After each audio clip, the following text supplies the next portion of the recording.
KBS 7시 뉴스 함께하고 계십니다. 지금 시각은 7시 25분입니다. 총선을 앞두고 공천 작업이 속도를 내기 시작했습니다. 일부 지역의 경우에는 거의 공천이 마무리되고 있는데요. 여기에 총선의 결과를 좌우할 다양한 변수들도 계속 나오고 있습니다. 오늘 정가직설에서는 최근의 총선 이슈 정리해 보겠습니다. 심재범 변호사 그리고 나철성 강원 평화경제연구소장 두 분 함께하겠습니다. 어서 오십시오.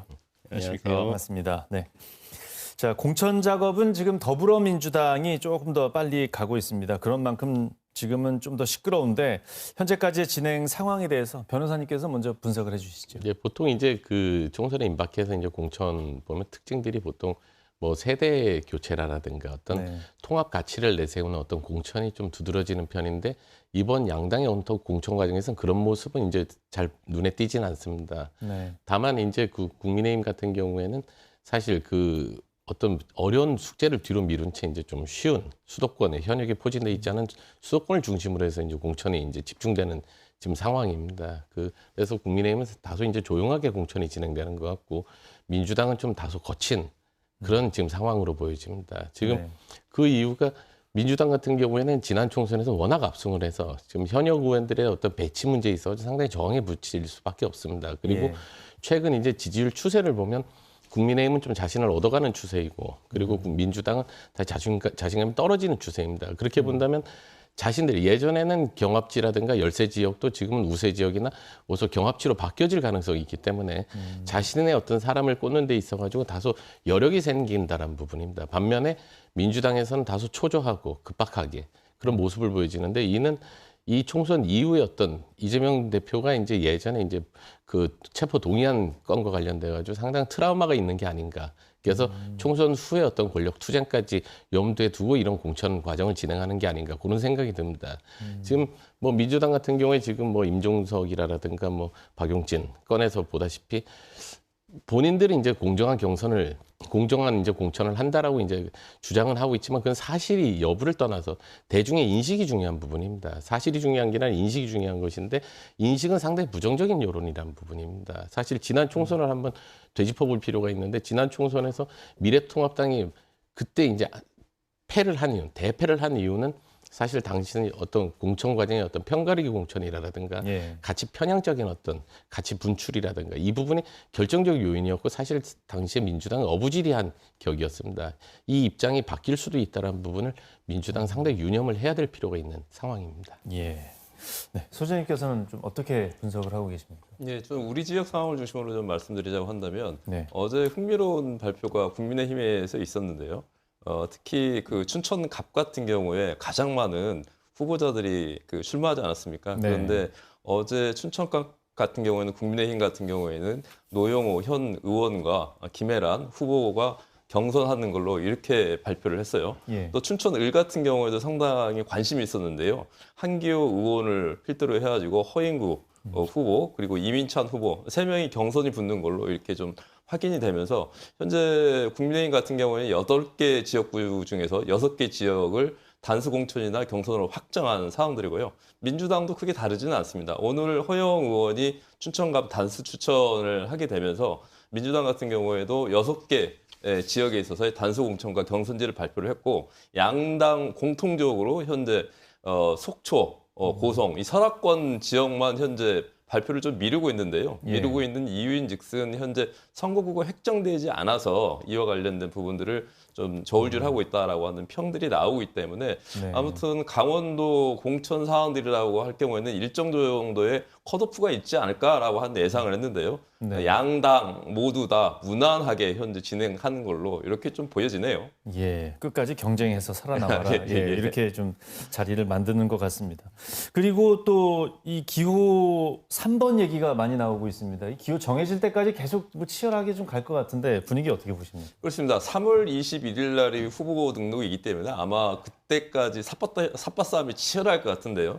이번 선거에 등록된 정당만 한 51개라고 하니까 어마어마하게 그 우심벌을 차지하기 위한 그 쟁투가 치열할 것 같은데요. 네. 아무래도 뭐 양당이 1, 2번을 차지할 것이고 그와 관련된 유성정당을 필두로 해가지고 말씀하셨던 것처럼 3번을 누가 차지할 것인가라고 하는 것들이 상당히 이제 궁금증인데요. 현재 가장 유력한 부분들은 녹색정의당이 현 6석을 차지하고 있는 부분들인데 네. 얼마 전에 출범한 개혁신당 같은 경우는 4석 그리고 개혁신당에서 다시 떨어져 나온 새로운 미래 같은 경우는 1석을 지금 차지하고 있는데요.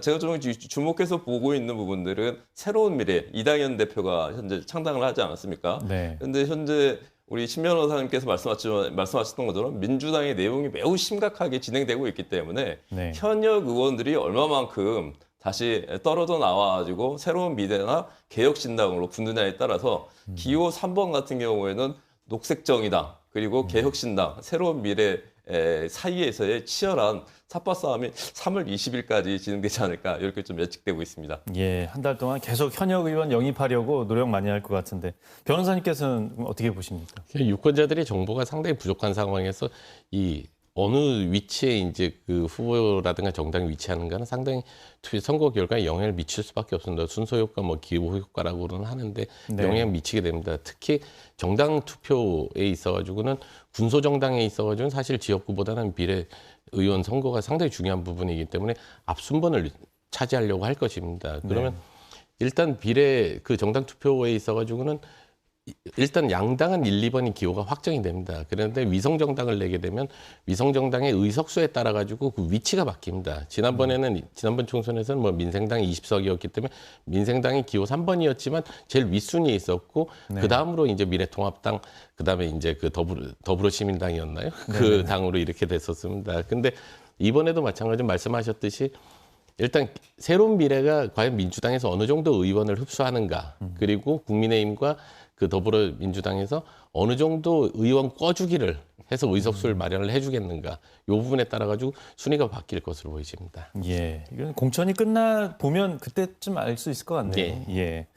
그리고 또 60대 이상의 유권자가 많다는 것이 이번 선거의 특징입니다. 2030 세대보다 오히려 이제 많은 유권자 투표를 하게 되는 그런 선거가 처음인데 강원도는 뭐 예전부터 벌써 한 4년 전부터 그런 상황이었고요. 60대 이상의 표심은 좀 어떻게 될 거라고 분석을 하십니까? 60대 이상이 지난 총선보다 8만 명 이상 늘어났습니다. 2030은 10,000명이 오히려 줄었고요. 네. 지금 지난 총선에서 전체 비중이 33.6%였으면 지금은 38.6% 5%가 증가해버렸습니다. 이 60대 이상의 투표 성향이라는 건 보수 성향인 게 분명하고요. 거기에 더해서 투표율이 상당히 높습니다. 그러면 보통 40, 50 세대의 진보적인 어떤 투표 성향에 비추었을 때 2030이 그것을 어떤 캐스팅 보터 역할을 했었는데 2030이 줄어든다라는 것은 어떤 변수가 사라진다는 부분입니다. 따라서 앞으로 민주당은 강원도 일부 지역을 제외하고는 상당히 좀 고전을 하지 않겠는가.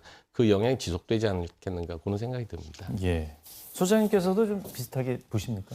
근데 60대가 특히 주목이 되는 부분들인데요. 왜 그러냐면 60대의 전체 강원도 유권자 분포 중에서 가장 많은 60대가 차지하고 있는데 이 60대가 우리 사회에서 좀 특징적인 것들은 386으로 대표되던 이 나이 세대거든요. 예. 이제는 686으로 이제 됐는데요. 19년도까지만 하더라도 이들이 50대 후반으로서 나타나게 되면서 상당히 진보적인 성향들이 나타났거든요. 근데 이번 선거에서는 60대, 60살부터 64세까지의 부분들로 편입이 되면서 이들의 투표 성향이 기존과 같이 진보적인 성격을 띈다고 한다면 상당히 주목해야 될 부분이 있는데 그렇지 않고 물리적으로 나이가 들수록 보수성이 강하다라고 하는 이런 전반적인 정치 지형의 특성을 보좌를 한다면 이러한 것들이 강원도 지형에서 어떻게 표출될지 이번에 저도 되게 관심 있게 지켜보고 있는 측면입니다. 예, 지난 선거에서 50대 후반이었는데 이번 선거에서 60대 초반이 된 분들, 그렇습니다. 예, 이분들의 성향이 어떻게 날 것인가 좀 봐야 되겠습니다.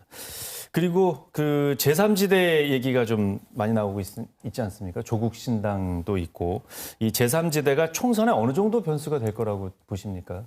뭐 아무튼 커다란 기대를 많이 했던 것 같아요. 양당 정치에 실망을 하면서.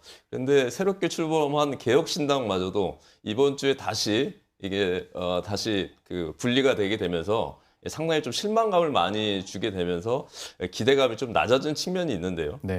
그럼에도 불구하고 우리가 지역구하고 비례로서 출마를 하게 되지 않습니까? 그래서 비례는 47석 정도가 됐는데 제 3세력에 가장 주목하는 부분들은 오히려 지역구 돌파보다도 한 20%에 달하는 이 유권자층에 있어서의 지원들이 어떻게 나갈지가 매우 주목되고 있습니다. 예, 변호사님께서는 어떻게 보십니까? 제3지대가 성공하려면 일단 뭐 전체적인 스펙트럼상 뭐 진보 진영이 있고 그 보수 진영이 있다고 그랬을 때 양쪽으로 열려 있어야 됩니다. 양쪽으로 네. 공간이 마련이 돼 있어야 되는데 이번에 그 분열 사태로 인해 가지고 그 공간이 닫혀버린 느낌입니다. 따라서 제3지대의 어떤 그 이번 선거에 대한 영향은 용두3위로 끝나지 않을까 그런 생각이 드는데 물론 네. 선거에 임박해 가지고 변수는 상당히 있으니까 좀 지켜봐야 될 것 같습니다. 예, 자 지금까지 총선 좀 분석해봤습니다. 오늘 말씀 잘 들었습니다.